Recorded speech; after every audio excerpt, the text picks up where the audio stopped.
Hello. This is a strange year. 2020 is a difficult year.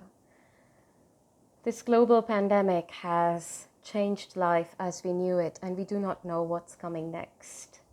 Yet, if there is one thing that's constant in this flux, then it is the power of art.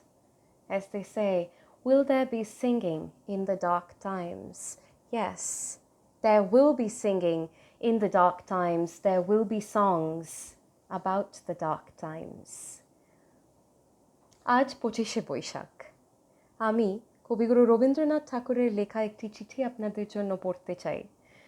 This letter, which was written on March 30th, 1894, talks about, among other things, human courage and fortitude in the face of adversity. Tagore is worried that he does not have the strength to bear life's sorrows, only to realize that the human spirit is absolutely indomitable. I thought this is an appropriate letter to read in these times. And so, here we go. This is from the letters of Sir Rabindranath Tagore, dated March 30th, 1894. Sometimes, when I realize that life's journey is long and that the sorrows to be encountered are many and inevitable, a supreme effort is required to keep up my strength of mind.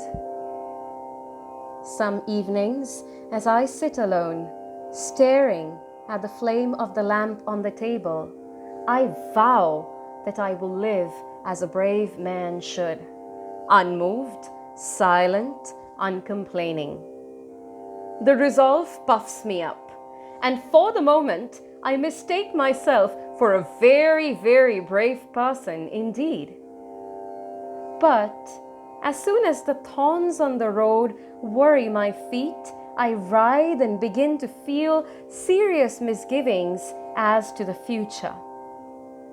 The path of life, again, seems long and my strength inadequate. But this last conclusion cannot be the true one. For it is these petty thorns which are the most difficult to bear. The household of the mind is a thrifty one, and only so much is spent as is necessary. There is no squandering on trifles, and its wealth of strength is saved up with miserly strictness to meet the really big calamities.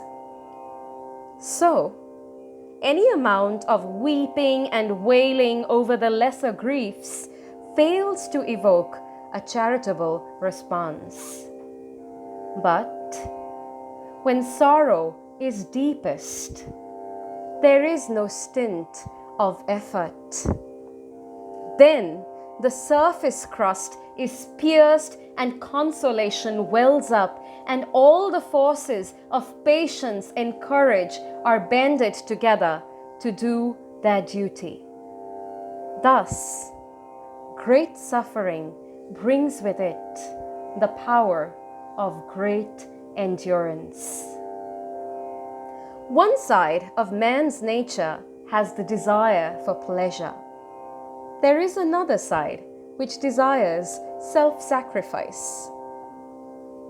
When the former meets with disappointment, the latter gains strength. And on its thus finding fuller scope, a grand enthusiasm fills the soul.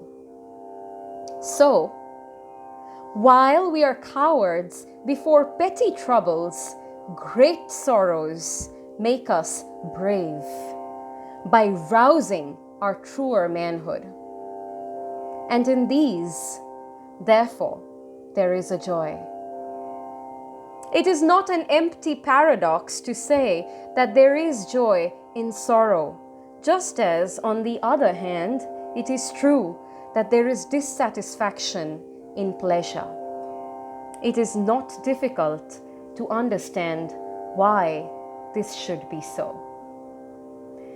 So this was an excerpt from Tagore's letter. Take courage, my friends. Take comfort, my friends. The human spirit cannot be challenged. It cannot be defeated. It cannot be destroyed. No matter how difficult life seems, I think we'll make it. Thank you.